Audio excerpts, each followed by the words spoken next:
ৰাজ্যত 4টা স্থানত বোমা বিস্ফোৰণৰ ষড়যন্ত্ৰ ৰচিছিল দুষ্ট চক্ৰই। টাৰ্গেট আছিল লখিমপুৰ, তেজপুৰ, গুৱাহাটী আৰু বোকাখাত। বোকাখাতৰ বাহিৰে অন্য স্থানত কোটাঘাট ৰোধত সফল অসম আৰক্ষী। যোৱা 24 চনত বোকাখাতৰ পানবাৰীস্থিত CRPF কেম্পত সংঘটিত হৈছিল বোমা বিস্ফোৰণ।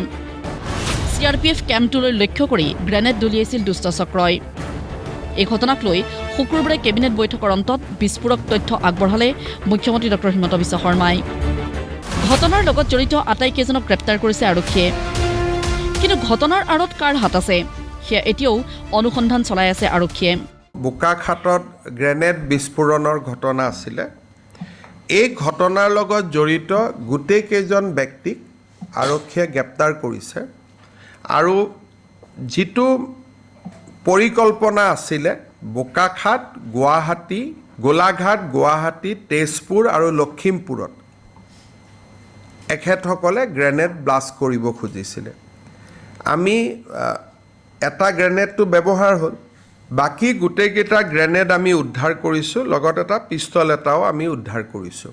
এতিয়া ফাৰ্ডাৰ ইনকুৱাৰী চলি আছে যে এই ব্যক্তিসকলক কোনে এই কাম কৰিবৰ বাবে উৎসাহিত কৰিছিলে।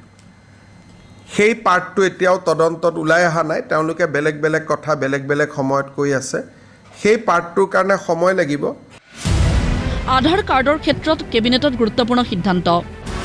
প্ৰাপ্তবয়স্কই আধাৰ বিচাৰিলে এতিয়াৰ পৰা সিদ্ধান্ত ল'ব জিলা আয়ুক্তই। বিদেশীৰ বিৰুদ্ধে কঠোৰ স্থিতি গ্ৰহণ কৰাৰ উদ্দেশ্যেই এই সিদ্ধান্ত ৰাজ্য চৰকাৰৰ। আধাৰ অসমত বহু বছৰ হৈ গ'ল। প্ৰাপ্তবয়স্ক মানুহে এতিয়া আধাৰ লোৱাৰ প্ৰয়োজনীয়তা নাই, কাৰণ তেওঁলোকক ইতিমধ্যে আধাৰ দিয়া হৈ গৈছে। এতিয়া আধাৰ দিব লাগে খালি শিশুক, নতুনকৈ জন্ম হোৱা।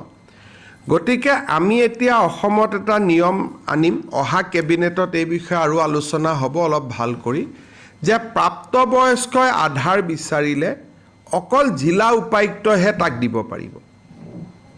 আন কোনেও প্ৰাপ্তবয়স্কক আধাৰ দিব নোৱাৰিব। ইয়াৰ ফলত বাংলাদেশৰ পৰা অহা ফ্ৰেছ মানুহে আধাৰ কাৰ্ড ল'ব নোৱাৰিব। আৰু আজিকালি আধাৰ ল'বৰ কাৰণে বা এইবাৰ ভোটাৰ লিষ্টতো নাম সোমাবৰ কাৰণে জন্ম মৃত্যুৰ প্ৰমাণ পত্ৰ লাগিব লাহে লাহে। সেইকাৰণে আমি জন্মৰ প্ৰমাণ পত্ৰ দিয়া ব্যৱস্থাকো অলপ টাইট কৰিব খুজিছোঁ। নৱেম্বৰ অথবা ডিচেম্বৰত মৰাণ মটক স্বায়ত্তশাসিত পৰিষদৰ হ'ব নিৰ্বাচন। মৰাণ স্বায়ত্তশাসিত পৰিষদত থাকিব কেৱল মৰাণ জনগোষ্ঠীৰহে লোক। মটক স্বায়ত্তশাসিত পৰিষদৰ ক্ষেত্ৰতো প্ৰযোজ্য হ'ব একেই নিয়ম। যে মৰাণ আৰু মটক কাউন্সিল, মৰাণ আৰু মটক মানুহখিনিক লৈ হ'ব আৰু তেওঁলোকৰ পৰিয়ালসকলক লৈ হ'ব। মৰাণ মটক কাউন্সিলত অকল মৰাণ মটক ৰাইজেহে ভোট দিব, আন ৰাইজে ভোট নিদিয়ে। আৰু গাঁওখনতো যদি বহুবোৰ মানুহ আছে, মৰাণ মটক পৰিয়ালকেইটাহে মৰাণ মটক কাউন্সিলত অন্তৰ্ভুক্ত হ'ব।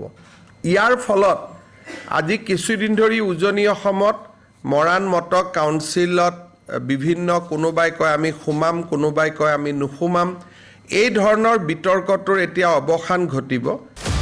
ৰাজ্যত পঞ্চায়ত গঠনক লৈ ঠায়ে ঠায়ে উত্থাপন হৈছে বহু অভিযোগ। অভিযোগ উত্থাপিত হোৱা লোকৰ বিৰুদ্ধে আৰক্ষীয়ে ব্যৱস্থা ল'ব বুলি জনালে মুখ্যমন্ত্ৰীয়ে। তেওঁলোকে জেলত যাব। মানে অভিযোগটো যদি কোনোবাই FIR হিচাপত দিয়ে যে এখেতৰ বাল্য বিবাহত জড়িত, সমস্যাটো হ'ল যে থানাত দিব লাগিব। সচিবৰ ইয়াততো কাম নাই, এইটো ক্ৰিমিনেল কেছ হয়। কোনোবাই কৈছে যে মেট্ৰিক চাৰ্টিফিকেটখন ভুৱা, কোনোবাই কৈছে PU চাৰ্টিফিকেটখন ভুৱা। গতিকে এনেকুৱা গোটেই কেছখিনি পুলিচ থানাত দিব লাগিব। আৰু পুলিচ থানাত দিয়াৰ লগে লগে পুলিচে তাৰ ওপৰত একশ্যন ল'ব। জিলা পৰিষদৰ অধ্যক্ষ আৰু উপাধ্যক্ষ নিৰ্বাচনক লৈও সিদ্ধান্ত কেবিনেট বৈঠকত। মহিলা, ST, SC লোকৰ বাবে ক'ত ক'ত সংৰক্ষণ হ'ব সেয়া লটাৰীযোগে নিৰ্ধাৰণ হ'ব। ৰাজনৈতিক দলৰ উপস্থিতিত হ'ব এই লটাৰী। কেবিনেট বৈঠকৰ অন্তত ঘোষণা মুখ্যমন্ত্ৰী ডক্টৰ হিমন্ত বিশ্ব শৰ্মাৰ। ভিডিঅ' জাৰ্নেলিষ্ট বিপুল ৰাজৰ সৈতে ধীৰাজ হাজৰিকাৰ ৰিপৰ্ট, প্ৰতিদিন টাইম।